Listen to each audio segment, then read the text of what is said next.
Good morning, President Lee, distinguished members of the government, distinguished members of academia, and my fellow business leaders. It's my pleasure to address the Global Human Resources Forum this year. The topic of this year's forum could not be more appropriate. With the challenges facing the world both from a financial and an environmental standpoint, education is absolutely key. One of the great advantages I have as being chairman of Intel Corporation and also chairman of the United Nations Global Alliance on ICT and Development is the ability to travel to many different countries each year and speak with government leaders, academic leaders, and business leaders. And no matter where I go, whether it's a developed country, rich in its economic resources, or a developing country, striving to become a major economic player, I hear exactly the same story. Everyone is interested in their competitiveness. Everyone is interested in how to compete going forward. And I always hear exactly the same three issues put forth by leaders.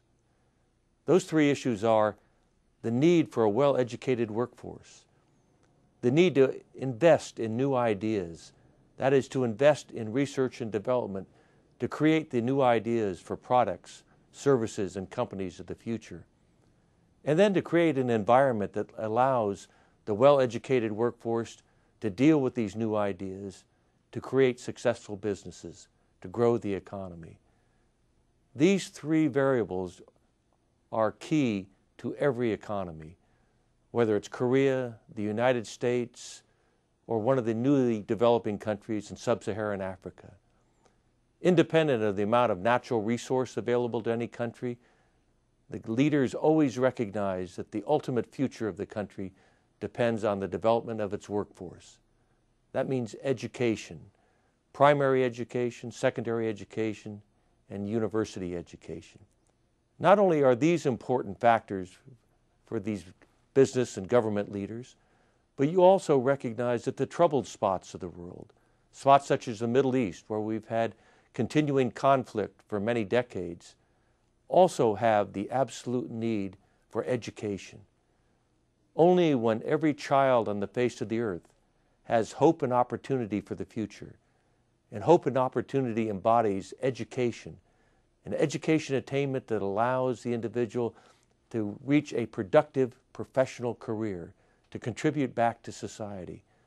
Only when every child has this educational opportunity will we have true peace in the world. So education and human resource development is absolutely key to countries' competitiveness and really the overall future of peace and prosperity for the world.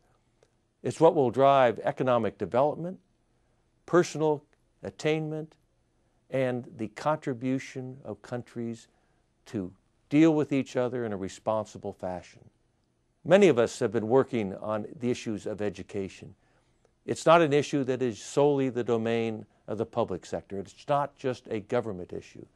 I think it's one of the ultimate areas where the public-private partnership can reach greater results than the government alone. Many companies, such as my own, have extensive programs throughout the world working on the education of the next generation of the workforce. We've been privileged to work in Korea, for example, with the Ministry of Education over many years, in training teachers to integrate technology in the classroom. We all recognize that technology can play a very important role in improving the education of the next generation of workers, but we also recognize that technology is just a tool. The real key to resource development, the real key to education is the teacher.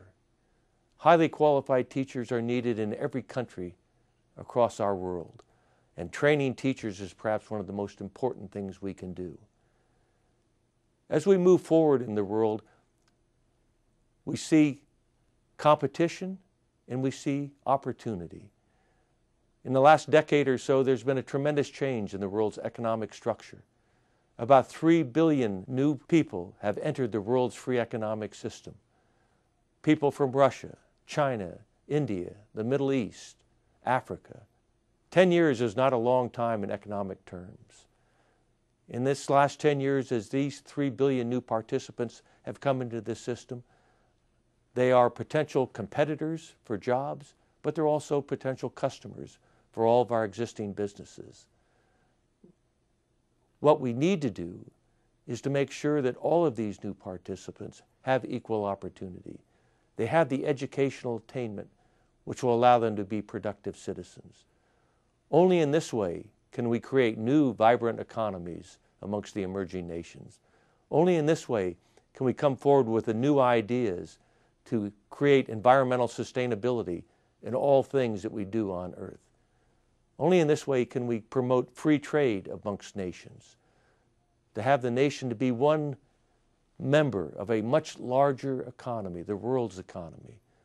Only through education can we attain this. We're very happy to participate in this conference. I think it is the most important topic that the world faces today. In fact, I'm always reminded of this. Whenever I have to deal with difficult problems, one of the things that I do is go to a Chinese food restaurant here in the United States. Chinese restaurants give fortune cookies at the end of the meal, and often the message in those fortune cookies is very important, very stirring, very germane. I'm reminded recently of a fortune cookie that I read that I think pertains to this global forum. The fortune cookie very simply said, "The world will always receive talent with open arms." What this conference is about is creating talent, educating young people, educating them to be responsible members of society, educating them to grow economies, to solve the world's problems, to promote better relationships amongst our countries. That is the challenge that faces us all.